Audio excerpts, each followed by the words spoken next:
Удар по Москве, небо агрессора запылало огнем. Чем закончилась ночная атака? Ультиматум Кремлю. Путин отдал приказ действовать. Что за ответ он приготовил и чем он обернется для мира? Удар, но теперь по своим. Президент бьет по экономике союзника. Разбираться будет Верховный суд или вооруженные силы?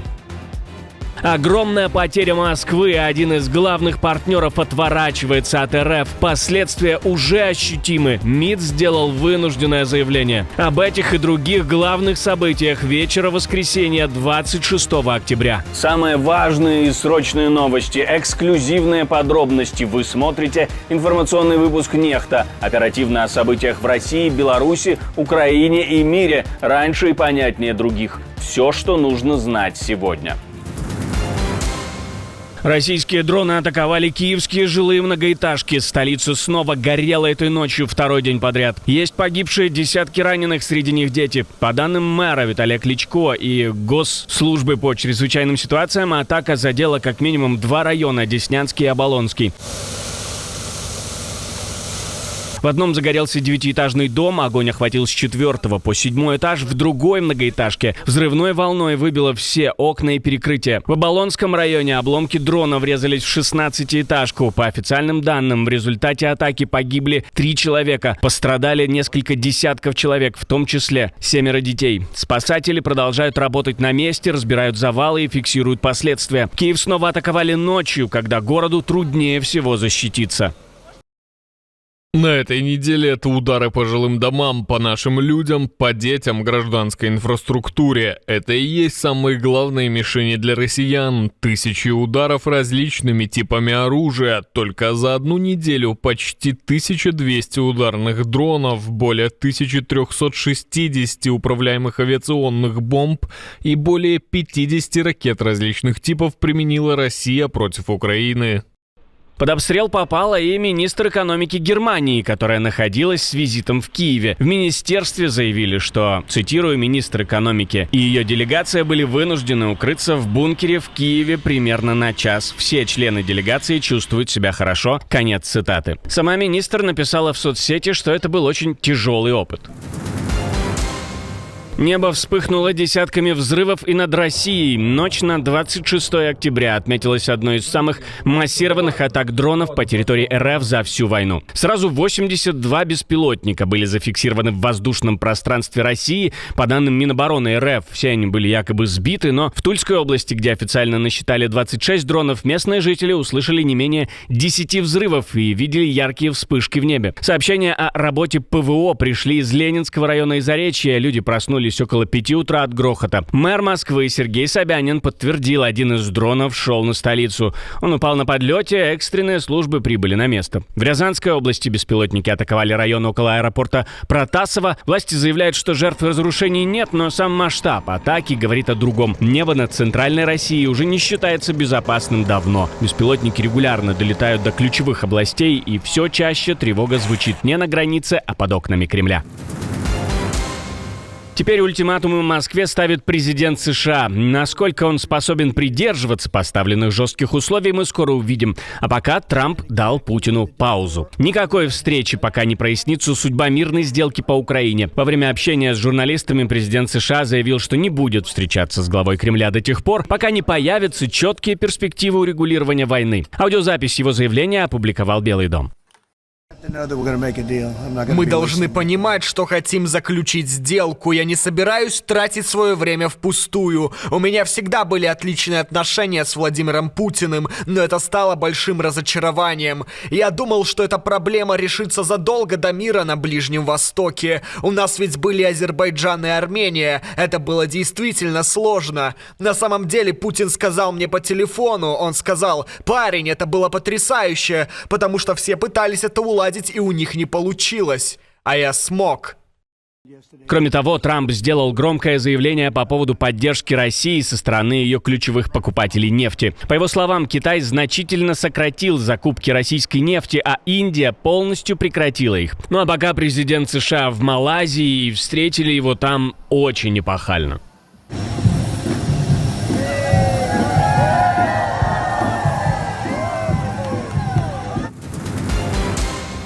Индия разворачивается от России. Крупнейшие НПЗ страны почти полностью свернули закупки российской нефти после американских санкций против Лукойла и Роснефти. По данным Bloomberg и Times of India, с октября нефтяные гиганты резко увеличили закупки нефти у Ирака, Катара, Саудовской Аравии, США и Бразилии. До этого Россия обеспечивала до 36% всего импорта нефти в Индию, удерживая первое место среди поставщиков. МИД Индии заявляет, что выбор поставщиков – это вопрос рыночной целесообразности, но не комментируют заявление Трампа о полном отказе от российской нефти. Аналитики говорят, шаг вынужденный, санкции подорвали стабильность поставок, и чтобы избежать рисков, индийские компании переключились на другие рынки. Но за это придется платить. По оценкам, годовые потери НПЗ Индии от отказа от дешевой российской нефти составят 4-5 миллиардов долларов. Сам Путин признал, ущерб может дотянуть до 10 миллиардов долларов. На глобальном уровне последствия уже видны. Бренд и сорта Ближнего Востока резко подорожали, логистика сбилась, а рынок нефти снова лихорадит. Новый неожиданный вариант проведения мирных переговоров. Свои услуги тут предложила Сербия. Пока встреча Трампа и Путина отложена, неожиданное предложение поступило из Белграда. Сербия заявила, что готова принять у себя мирные переговоры между Россией и Украиной. Министр иностранных дел страны в интервью Fox News заявил, что Сербия готова предоставить площадку для переговоров, если в этом будет заинтересованность сторон. По его словам, Белград дружит со всеми участниками и хочет помочь положить конец этой ужасной трагедии.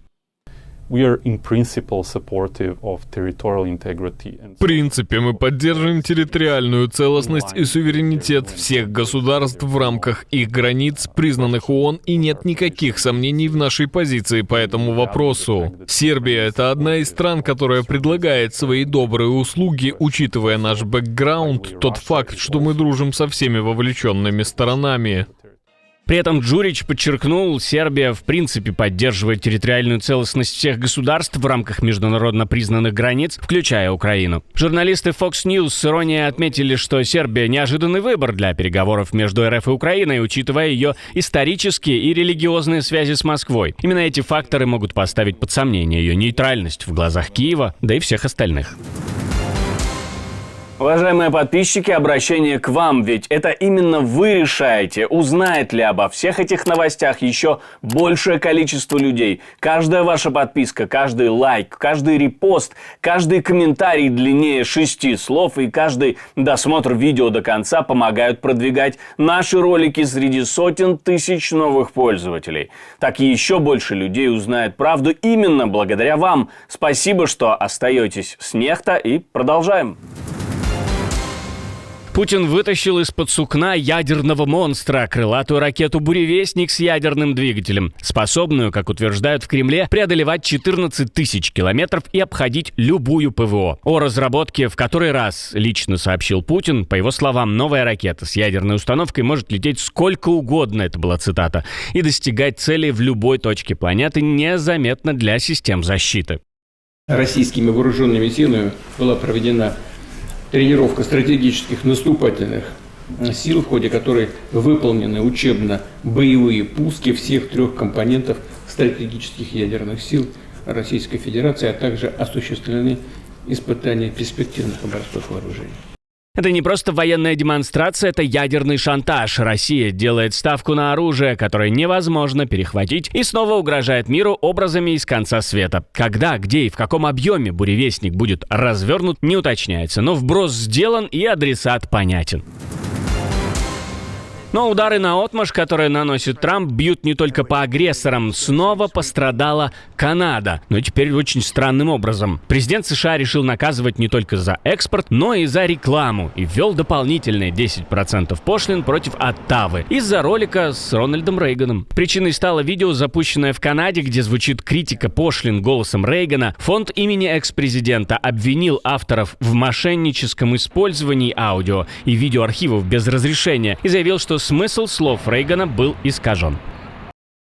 Единственной целью этого мошенничества было стремление Канады к тому, чтобы Верховный суд США пришел им на помощь по вопросу тарифов, которые они на протяжении многих лет использовали во вред Соединенным Штатам. В связи с их серьезным искажением фактов и враждебным актом я увеличиваю тариф на Канаду на 10% сверх текущего уровня.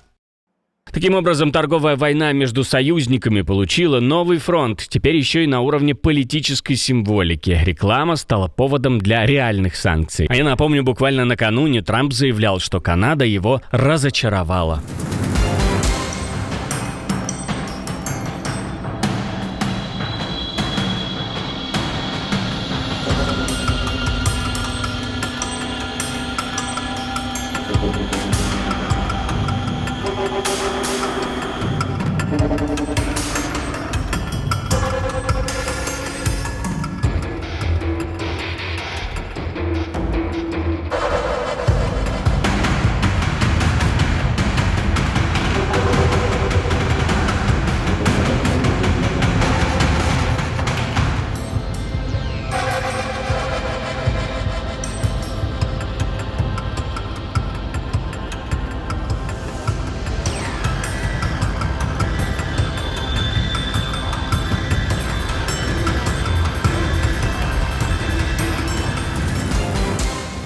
Отдельное спасибо, что досмотрели до конца. Спасибо за ваше доверие. Жду развернутых комментариев, лайков и репостов. Это важно, чтобы нас становилось больше.